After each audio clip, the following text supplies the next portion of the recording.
E aí galera, tudo bem com vocês? Estou aqui para apresentar uma aula sobre um tema importantíssimo, né? Que é a questão da Crimeia. Mas antes de começar a falar sobre esse tema, gostaria de agradecer primeiramente ao professor Júnior pela oportunidade dada. E é isso aí, vamos em frente, vamos tocar o barco. Questão da Crimeia, né? que, por que esse território tão pequenininho, né, com cerca de 2 milhões de pessoas, está movimentando tanto a mídia, né? Praticamente desde o ano passado, finalzinho do ano passado, se você pegar os jornais, vai ser um tema recorrente, né? Praticamente todos os dias estão lá algumas das informações, algumas notícias sobre o clima de tensão que se instalou ali naquela região. Por que será que um país tão pequeno, que uma região, desculpa, tão pequenininha, está movimentando tanto os noticiários, né, os jornais, as revistas?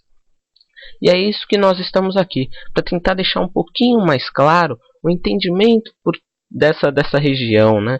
Por que tem tanto interesse em torno desse território tão pequeno, né?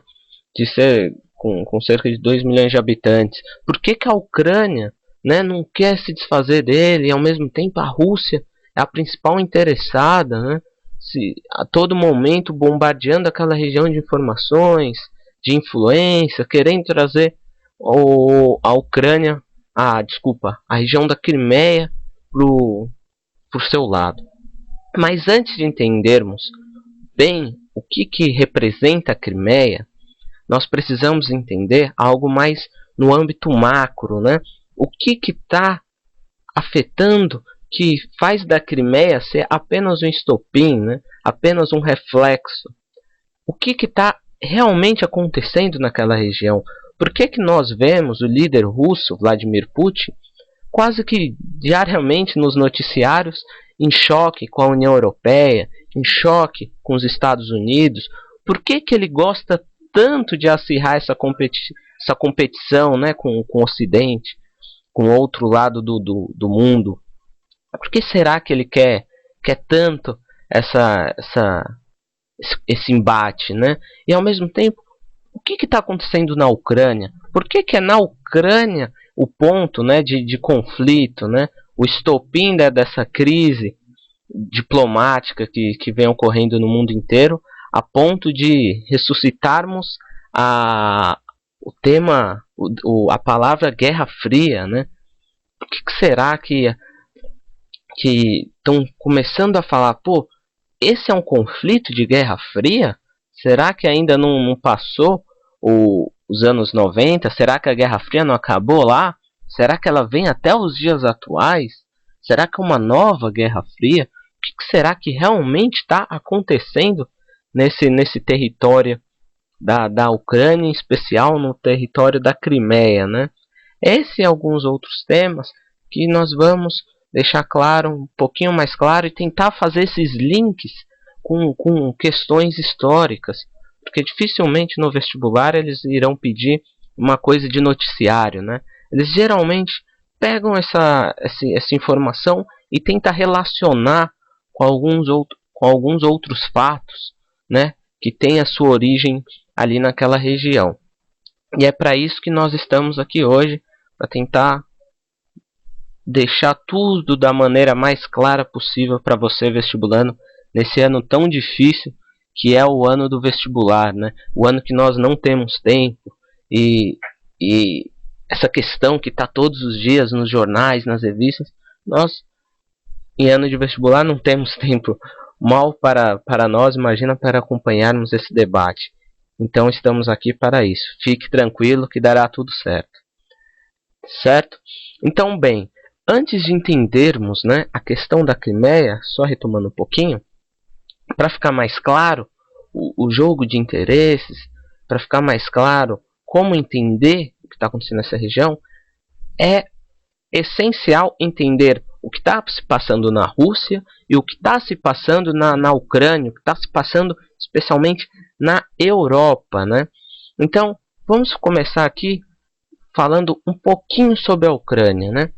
Esse país, um dos grandes países, né, do leste europeu, um dos grandes países da Europa e do leste europeu. Bem, a Ucrânia era um país recente, né? Um país novo. É um país que tem 23 anos apenas de existência, né? Como independente.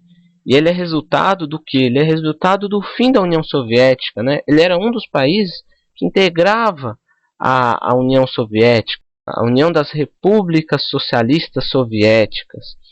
E recentemente, só recentemente, com a queda do Muro de Berlim em 89, com a queda da União Europeia, da União Soviética, desculpa, em 91, né, com o presidente Gorbachev, com os planos da Perestroika, da Glasnost, né, e fez aquela reforma tanto no âmbito político quanto no âmbito econômico, né. Deixou de ser aquela liderança socialista como era anteriormente a Rússia. A União Soviética é representada hoje pela Rússia. Então, o que acontece nesse país, na Ucrânia? A Ucrânia, ela sempre foi conhecida pelo seu solo riquíssimo, né? O seu solo de terra preta, né? O Chernozion, que é aquele solo extremamente rico. E por causa desse solo, ela sempre também foi conhecida como celeiro agrícola da Europa. Ela sempre foi uma das grandes produtoras, né, de exportadoras de milho, de trigo, dos cereais em geral para a Europa. Então é um país, sim, muito importante politicamente, né, geopoliticamente falando, para toda aquela região, tanto para a Rússia quanto para a Europa. Hoje, a Ucrânia tem ali em torno de 44, 46 milhões de habitantes e é um país que sofre, né, com essas duas influências muito fortes. De um lado você tem ali a Rússia, né, com toda a sua influência ali pelo lado leste. Pelo lado oeste você tem toda a influência da União Europeia, né, que é muito crescente.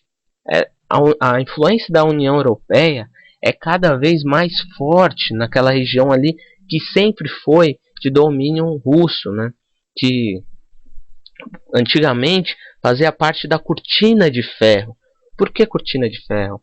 Vamos passar aqui um pouquinho. Vamos passar aqui o próximo slide.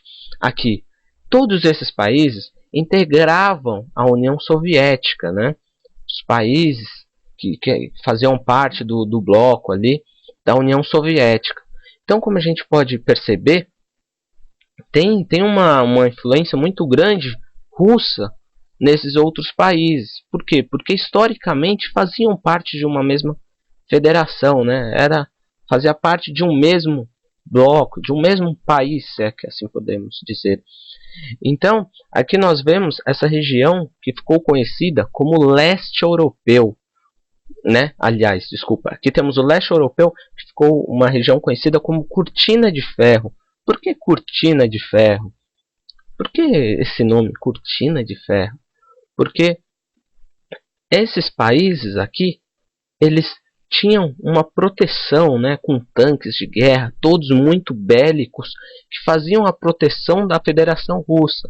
Ou seja, para conseguir algum país entrar ali, para chegar até perto lá de Kremlin, né, chegar perto de Moscou, do coração da União Soviética, tinha que passar por esses países aqui. E esses países eram altamente bélicos, né? Tinham equipamentos bélicos da mais alta tecnologia. Então, eles formaram uma espécie do quê? Uma espécie de proteção. Por isso ficou conhecida como uma cortina de ferro da União Soviética. E como a gente pode perceber aqui, ó, Estônia, Letônia, Lituânia, Belarus, temos a Ucrânia também como um país que fazia parte da cortina de ferro, né? Fazia parte dessa proteção e de local de influência soviética. Então, é uma região historicamente muito importante para a Federação Russa, né? É uma região de muita influência de muita importância e que sofreu muita influência sim da Federação Russa durante todo esse tempo. Só o que vem acontecendo nesses últimos anos? O que vem ocorrendo desde a queda da União Soviética, do desfacelamento da União Soviética, até os dias atuais, né? Desde que acabou a União Soviética, que teve o fim da União Soviética, a União Europeia surge como uma grande potência de toda aquela região.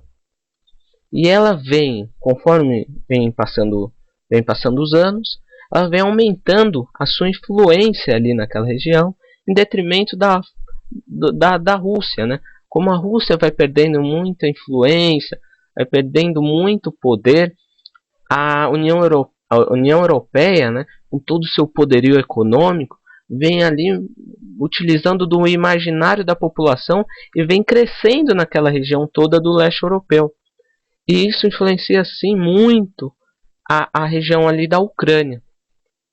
Então, o que acontece? Podemos ver aqui nesse mapa que a expansão da União Europeia rumo ao leste europeu, né? A uma área que historicamente sempre foi de grande influência da Rússia.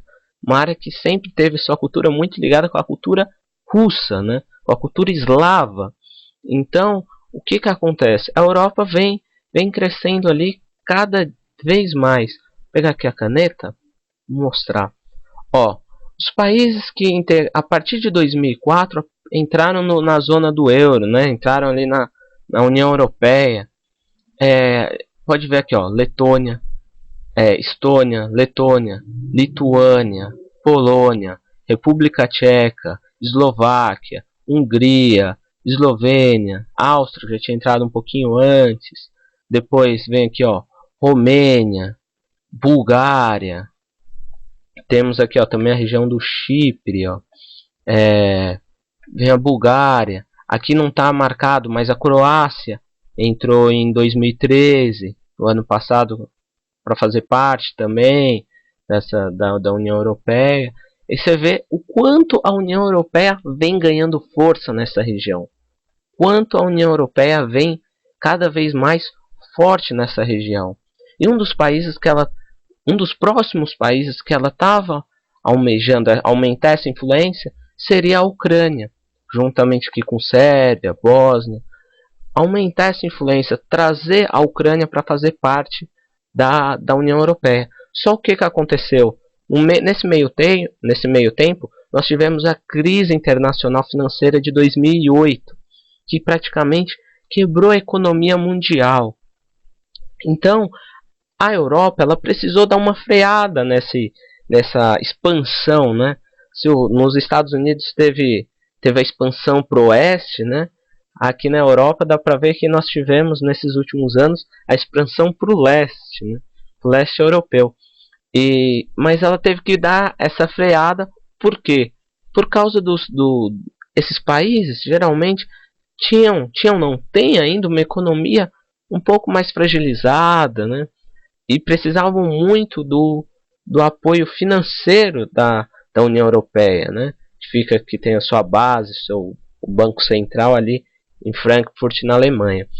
Então, o que acontece? A partir do momento da crise internacional de 2008, ela freou seus interesses, né? Ela teve que segurar um pouquinho essa sua expansão, até por causa da fragilidade da economia desses países, que contribuiu para a fragilidade do sistema da União Europeia em si também, né? Então, ela teve que conter um pouquinho esse seu avanço, mas de maneira alguma deixou de tentar influenciar, de exercer poder nessas regiões. E é nesse contexto que começa essa confusão, né? Esse conflito, aliás, dizendo, da Rússia com a União Europeia.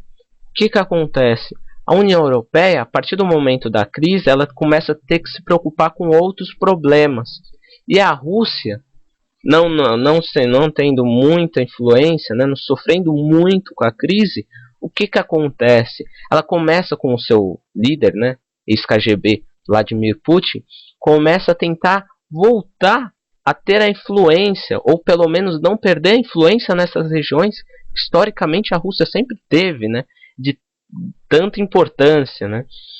Então, o que acontece? Por exemplo, a região da Ucrânia é essencial para a Rússia, para suas exportações, né, especialmente de gás. Mais à frente nós vamos falar um pouquinho disso. Então, o que a Rússia está conseguindo fazer para não perder pelo menos a região de influência, essa região de influência, ela está fazendo com Vladimir Putin. Ela tá mexendo na política, está mexendo na economia. O apoio que que ela tenta ao máximo fazer, o que ela pode fazer com Vladimir Putin, eles estão fazendo. E estão se aproveitando também que muito desses países tem na sua origem, né, a origem eslava. Então o que acontece? Eles têm uma visão de nacionalidade diferente da nossa, da americana, que é aquela nacionalidade ligada a território. Basta você nascer no país para se tornar um cidadão daquele país, né? Ter a nacionalidade, né?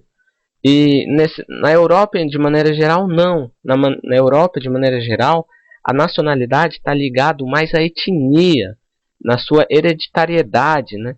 Quem são seus pais? Quem são seus avós? São eles que determinam a sua nacionalidade, né? De onde você é. E é isso que determina de que país você faz parte, né? Por exemplo, nos noticiários a gente vê muito a notícia da Ucrânia dividida.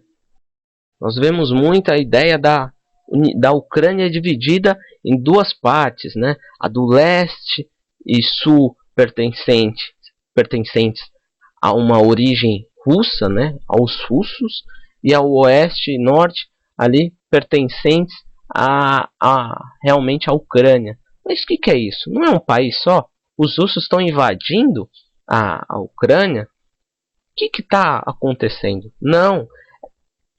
Definitivamente não. O que acontece nessa maioria aqui de russos, né, que falam russos, que estão na Ucrânia, são pessoas que têm seus pais, seus avós, como pessoas russas.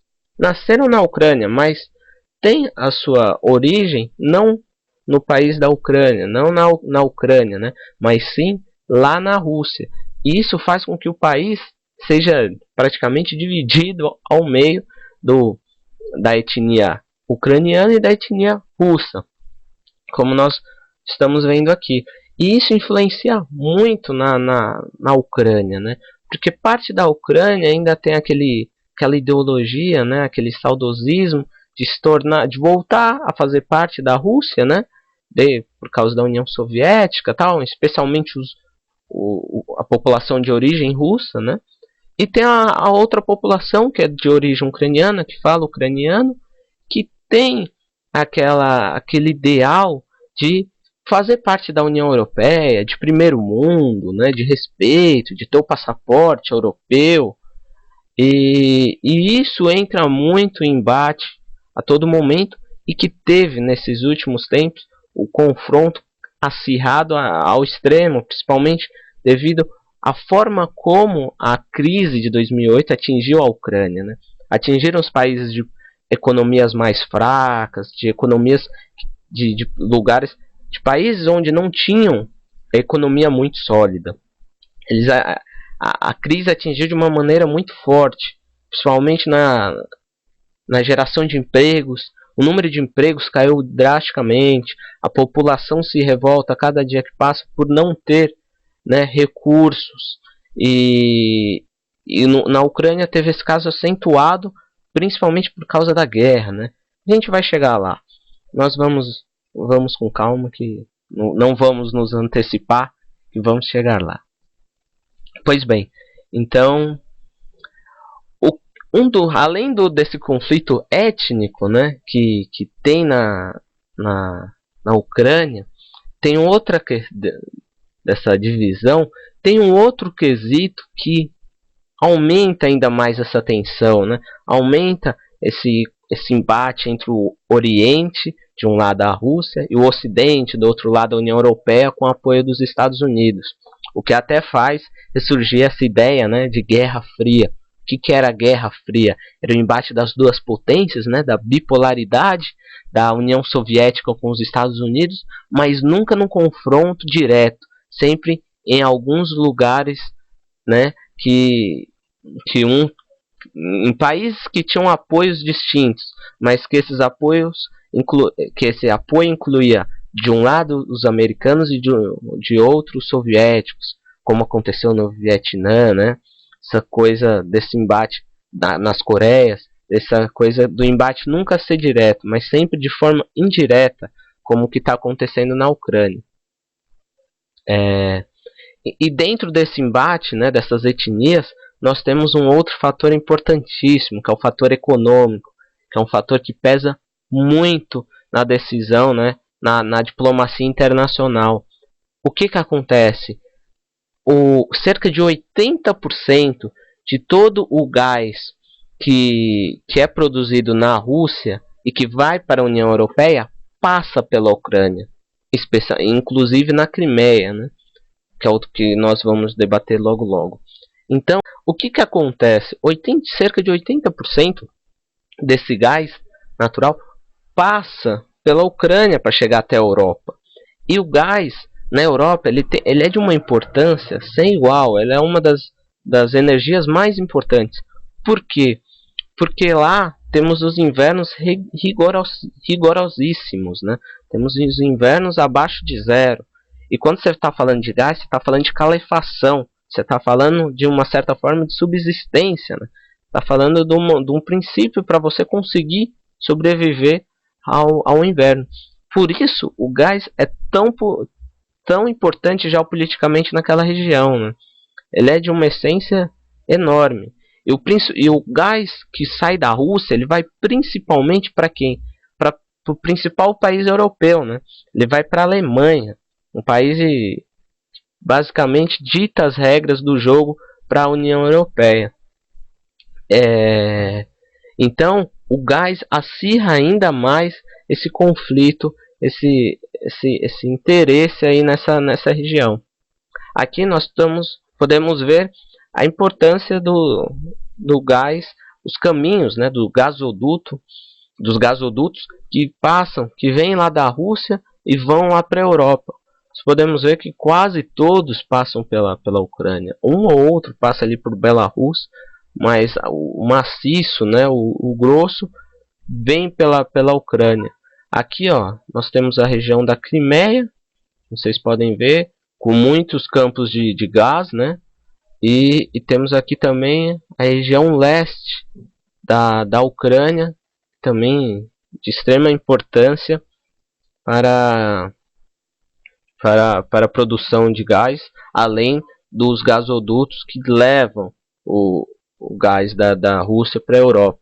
Inclusive, os grandes campos da Rússia estão situados por aqui, né? E é isso aí. Então, esse é um fator que acirra e muito essa questão essa questão do embate econômico, né? Aqui temos o Mar Negro, um mar de extrema importância e o Mar de Azov, que é a única saída que a Rússia tem, né? De saída de mar quente, né? Que eles falam pro oceano, pro mar, que fica durante o ano inteiro, né? Porque as outras saídas, os outros portos que a Rússia possui, eles são portos de origem fria, né?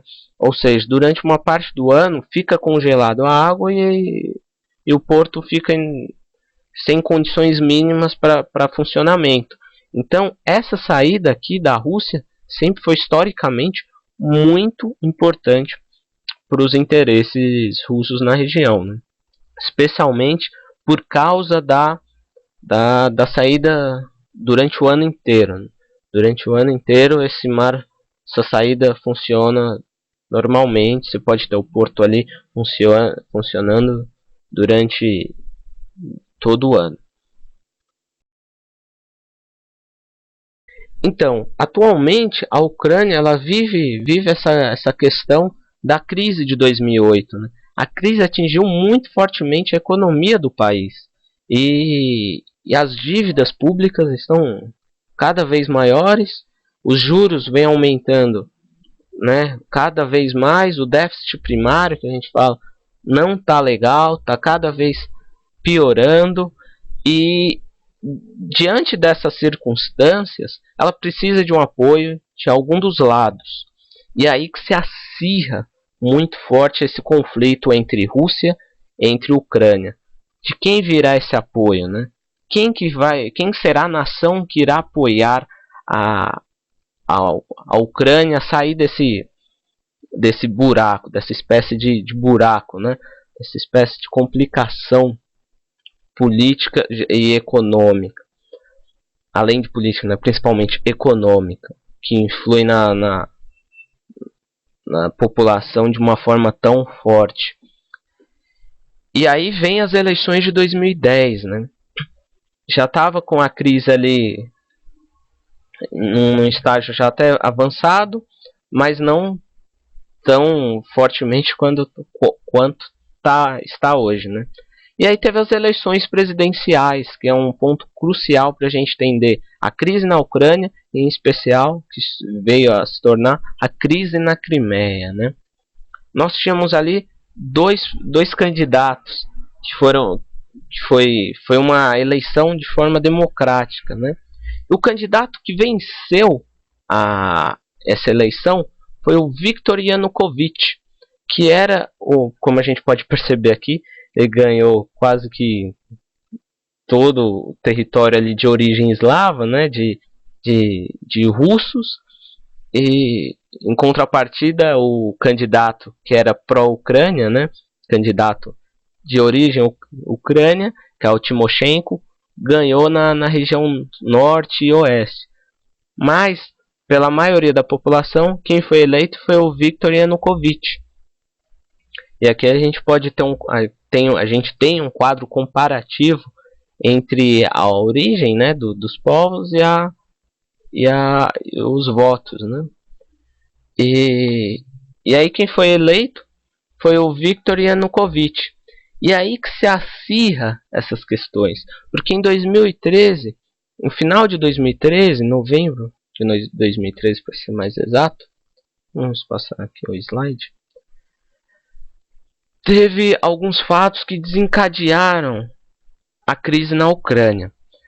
O principal deles foi o presidente, o Viktor Yanukovych, ter suspendido os acordos comerciais que ele tinha feito com a União Europeia e ter se aproximado da Rússia, ter diminuído impostos, ter feito uma aproximação comercial com a Rússia, em contrapartida, ter feito essa suspensão desse acordo comercial com a União Europeia, né, dessa ajuda europeia. Dizem as más línguas que a Rússia veio com dinheiro muito maior para o apoio, né, para a ajuda dessa saída de crise da Ucrânia, né? Veio com um apoio muito mais forte e sem tantas restrições quanto ao apoio europeu, né? Já que a União Europeia impõe uma série de restrições e a Rússia não. Ela veio com uma grana maior e sem essas restrições, o que ajudou ainda mais na decisão do presidente, que era de origem russa, aliás, o Viktor Yanukovych. E a partir daí, a população, né, os manifestantes pró-Ucrânia, pró-União Europeia, desculpa, saem às ruas e começam a manifestar essa insatisfação com o plano assinado. Por que a gente assinou um acordo comercial com a Rússia? Não. Por que a gente não vai assinar esse acordo comercial com a União Europeia? Por que a gente está se aproximando da Rússia? A gente está evoluindo ao invés de evoluir. Não é isso que nós queremos. E eles saem às ruas, né? Eles começam a se manifestar devido à sua autonomia. Eles começam a perceber que a Ucrânia talvez não esteja tão autônoma, que ela corre um pouco mais de risco em questão territorial. E aí eles saem às ruas e começam a procurar o apoio de quem? O apoio da União Europeia nessa questão. E aí vem os conflitos se agravam, vem as primeiras mortes, como está aqui, né? E no final de fevereiro, até que chega no final de fevereiro, ocorre a renúncia. A situação chega a um ponto incontrolável, ocorre a renúncia do presidente, do Viktor Yanukovych. E no lugar, quem que coloca, né? Quem que entra no lugar do Viktor Yanukovych? Entra um governo provisório pró-União Europeia, né? Pró-Estados Unidos, contra de uma origem diferente do Viktor Yanukovych. E aí surge a questão da Crimeia, né? Daí começa a questão delicada que é a questão da Crimeia. Vamos passar aqui. Finalmente, a Crimeia. E aí no meio dessa tensão o foco se volta todo para a Crimeia. A Crimeia, ela era uma região, sempre foi uma região autônoma, né? Sempre fez parte ali do território russo.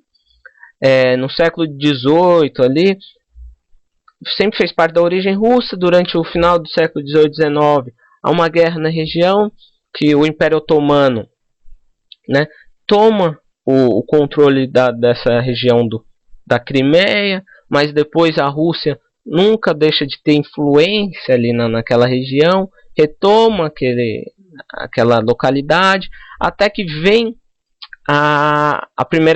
vem a União Soviética. A partir da União Soviética, a Crimeia passa a integrar a Rússia, né? Aquela região toda da União Soviética.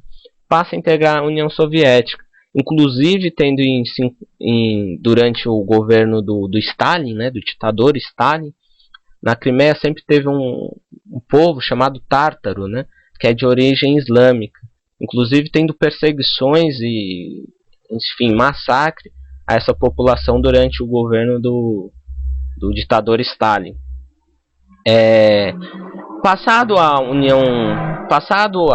Acabada a Segunda Guerra, depois do fim da Segunda Guerra, né?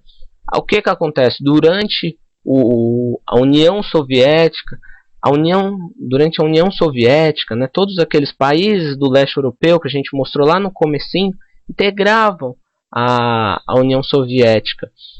E aí o que acontece? Em 54, o Nikita Khrushchev, que era o presidente, né, o representante da União Soviética, que inclusive tinha grandes laços com o povo ucraniano, né, ele morou muito tempo na Ucrânia, ele sabia falar a língua ucraniana. Ele resolve passar aquela região da Crimeia para quem? Ele resolve passar a região da Crimeia para a República Socialista Soviética da Ucrânia. Por que ele resolveu fazer isso? Pensando naquele contexto, todos pertenciam ao mesmo território, né? Todos estavam sob o domínio da União Soviética. Então ele resolveu, como um gesto de paz, passar aquela área para a Ucrânia, e até porque fazia sentido, né? Você olhando de maneira territorial, né? Fica mais encaixadinho ali na Ucrânia do que na Rússia. E toda aquela região era em região de influência russa, né? Região de influência da União Soviética. Então, o que acontece? Desde daquele fato, a região da Crimeia se mantém ali como um território pertencente à Ucrânia, mas sempre teve a sua autonomia, né? Sempre teve o seu domínio da região ali, apesar de pertencer à Ucrânia. Mas aí quando estoura essa crise na Ucrânia, que o presidente é deposto, a maioria ali na Crimeia, de origem russa e com apoio do governo russo, resolvem pensar da seguinte forma: esse governo que está lá foi colocado, esse governo provisório, o impeachment que foi feito de maneira ilegal. Então, da mesma maneira que os europeus, né, o pessoal da União Europeia e os americanos reconhecem esse governo provisório, eu não reconheço. A partir de agora, eu tenho o meu próprio governo. Eu vou reconhecer o meu próprio governo. Que governo era esse? Era um governo pró-Rússia. Então, o que acontece? O Putin, aliado com, com, com alguns manifestantes da região, faz o apoio a eles e fala o seguinte: eu apoio o vencedor desse. Vamos fazer um plebiscito e eu apoio a a posição que sair nesse plebiscito. Mas antes, seria legal a gente comentar de uma coisa que pode sim cair no vestibular, que é muito tema bonitinho para o vestibular pedir, que é o Memorando de Budapeste. O que é o Memorando de Budapeste, ou Tratado de Budapeste? Isso é uma coisa que é muito importante da gente pelo menos ter tido um contato, porque pode sim cair no meio de uma questão. Não vai ser uma questão em si perguntando o que é o Memorando de Budapeste, o que é o Tratado de Budapeste, mas sim, ele pode citar em alguma questão, ele pode citar em alguma pergunta, e é muito importante a gente já ter tido esse contato com o Memorando ou Tratado de Budapeste. O que foi? Com o esfacelamento da União Soviética, né, os países começam a se tornar independentes. E aquela região ali da Ucrânia é uma região, por ter um solo muito rico, ser o celeiro agrícola da Europa, é uma região de muitos interesses. E a Ucrânia, então, para não se desfacelar, o que acontece? Ela senta nesse Tratado de Budapeste, né? Ela senta com os representantes americanos, com os representantes do Reino Unido e com os representantes russos. E em troca do desmantelamento, e o que ela faz? Esses países, essas potências garantem a independência da Ucrânia, as atuais fronteiras, como é até hoje da Ucrânia, e em contrapartida, a Ucrânia abdica das suas armas nucleares, que permaneceu no país desde o desmantelamento da União Soviética, e assinou o Tratado de Não Proliferação de Armas Nucleares, ou seja, ela dá todo o seu poderio bélico em contrapartida da manutenção do seu território, das suas atuais fronteiras. E esse é um tema muito delicado. Por quê? Porque é nesse tema que talvez poderia ter uma guerra, poderia ser declarado guerra, porque o que a Rússia está fazendo pode ser entendido como uma afronta, né? Como algo que ela esteja rompendo esse tratado, que é um tratado internacional. Só que hoje em dia é muito difícil, com o mundo globalizado, com as economias globalizadas, você ter alguma espécie de guerra, né? Hoje a guerra é muito mais formal, é muito mais diplomática do que aquela guerra bélica como havia antigamente. Por exemplo, alguma retaliação muito forte à Rússia pode suspender o abastecimento de gás à Europa, que seria um desastre para a Alemanha, né? Seria um desastre para a Europa em si, principalmente para a Alemanha, que é o principal país da União Europeia. Então, são questões mais delicadas, hoje em dia são questões mais diplomáticas que acabam fazendo essa retaliação, né? Enfim, passar aqui. E a região da Crimeia ela tem uma importância muito grande estrategicamente falando, né? Como nós já citamos, ela representa a saída para o Mar Negro, né? Que é o único porto de águas quentes que a Rússia possui. Então, o que isso significa? Que é ali que a Rússia vai fazer o seu comércio, é ali que a Rússia vai girar a sua economia, vai fazer as suas exportações, vai receber suas importações, e é ali também que os russos mantêm a sua área militar, né? Os seus portos responsáveis por essa área militar. Então, por quê? Porque é uma área de muita riqueza que passa por ali. Então os russos têm uma influência gigantesca naquela região, né? Tem seu poderio militar ali extremamente forte. E como está dito aqui, para facilitar a movimentação de cargas e garantir o controle do canal que liga esse mar, né, o Mar Negro, ao Mar de Azov, que é o mar que fica ali na Rússia, como a gente vai ver aqui nesse gráfico. Um pouquinho já velho, né? Vocês podem perceber que aquele ainda chama de Bielorrússia. Não encontrei nenhum mais recente que pudesse ele estar. Mas esse está bem bacaninha, porque representa bem o que nós precisamos ver aqui sobre a Crimeia. Que a Crimeia que tem as duas grandes cidades, né? Sevastopol e Simferopol. E também na própria Crimeia tem a cidade de Yalta, que teve a conferência de Yalta, quase lá para o fim da Segunda Guerra, com os 3 representantes, né, das grandes nações, que tem aquela foto famosa com Roosevelt, com Winston Churchill e com o Stalin representando a Rússia, né? Foi numa cidade aqui da Crimeia chamada Yalta que eles fizeram essa conferência. Então, aqui a gente pode ver que a Rússia ainda mantém uma base naval muito forte em toda essa região, né? Até por isso, o apoio da Rússia na independência, nesse corte da Crimeia da Ucrânia e dessa incorporação russa da Crimeia.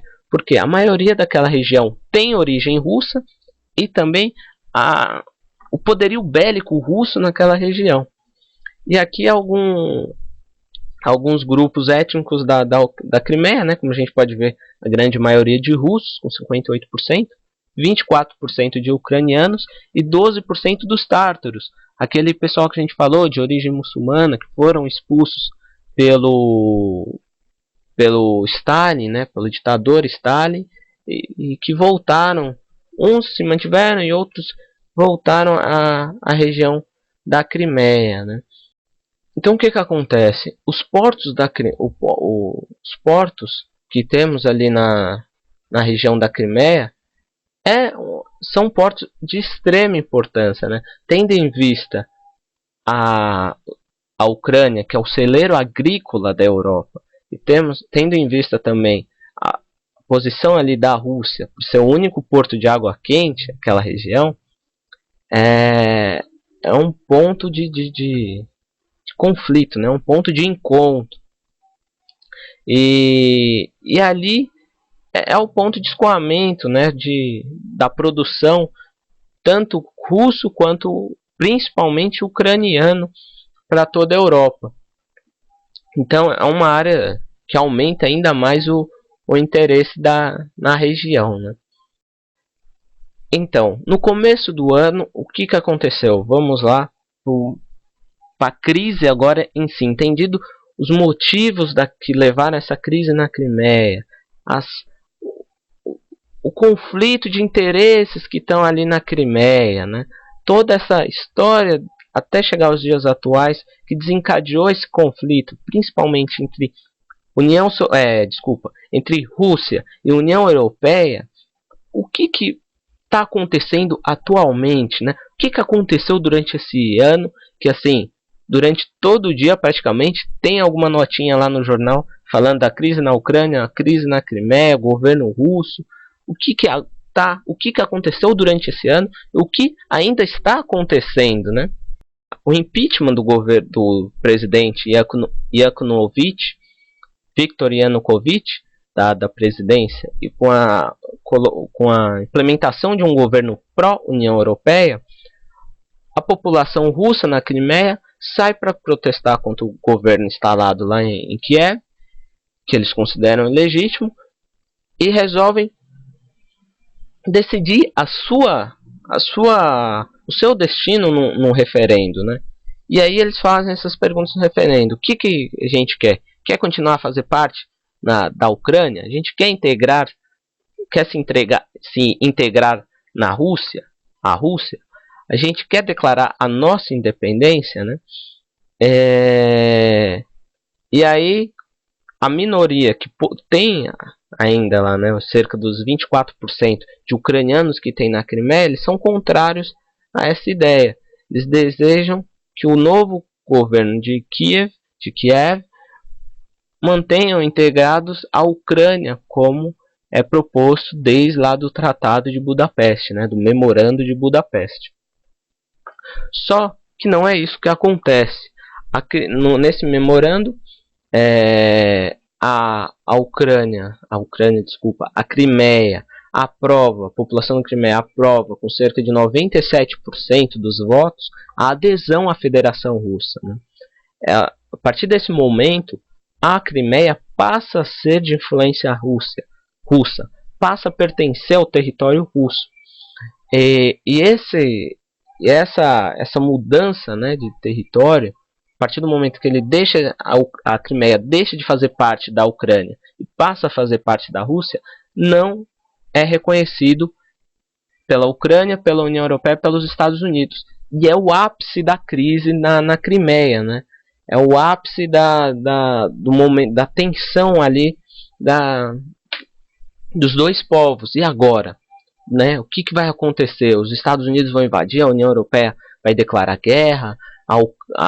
Como que o Putin vai se manter na Rússia? Ele vai continuar com essa ideia de expansão? Vai querer ainda expandir para a Ucrânia? E conforme foi passando o tempo, não foi exatamente isso que aconteceu. Eles mantiveram ali um morde e assopra, principalmente por parte do Putin, né? Uma hora com um discurso um pouco mais agressivo, outra hora com um discurso um pouco mais contido.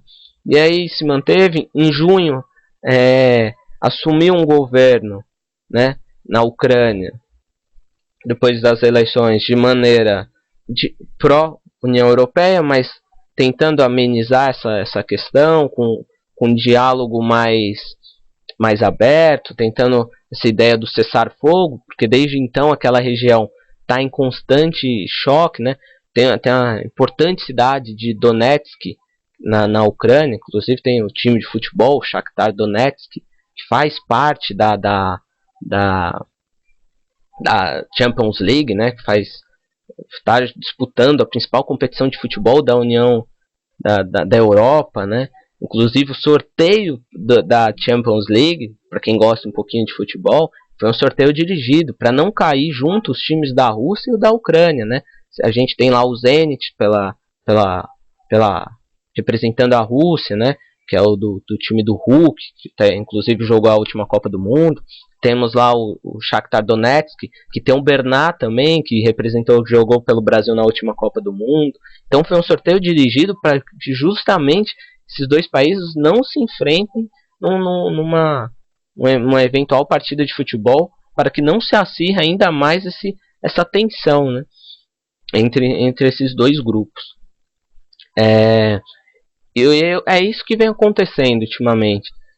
Os Estados Unidos não veem com bons olhos essa expansão, essa retomada pelo Putin de influência na região do leste europeu, e ao mesmo tempo que ele não vê com bons olhos, a União Europeia também não vê com bons olhos aquele território que antes, pré-crise, ela que estava adquirindo importância, né? Ela que estava exercendo importância tanto na área econômica quanto na área do ideal, né? As populações daqueles países começaram a ter o ideal de querer fazer parte da União Europeia. Só que a partir do momento da crise, com as economias um pouco fragilizadas daquela região, né, o acirramento desse conflito acabou se dando lá na Ucrânia, né? Desse lado, a Europa está expandindo, mas a partir de agora ela tem que conter um pouco, porque não tem mais como expandir. Ela está em crise, né? Crise econômica, não tem dinheiro para fazer tudo isso. Inclusive, uma das causas para a Europa ter quebrado foi essa expansão um pouco desenfreada, já que as economias são bem distintas, né? A economia alemã, por exemplo, de uma economia da Letônia, da Lituânia. São economias muito diferentes, né? Então ela teve que conter um pouquinho esse avanço, e ao mesmo tempo o Putin, né, vendo essa fragilidade da União Europeia, tenta não perder aquela região de influência histórica da Rússia e tenta expandir novamente em busca de apoio político e de influência de maneira geral, né? De maneira geral.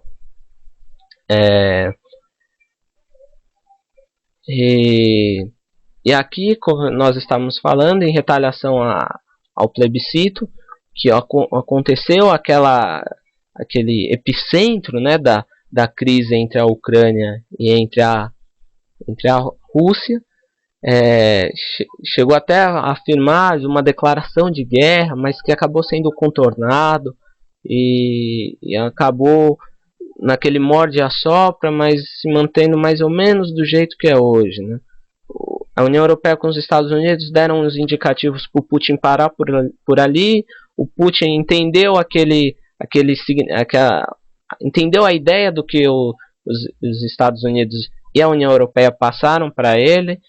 Manteve também um discurso de morde-a-sopra, uma hora não entendi, eu quero avançar, outra hora não, a gente só está ajudando o nosso povo na região da Crimeia, então tá aquele famoso morde-a-sopra, né?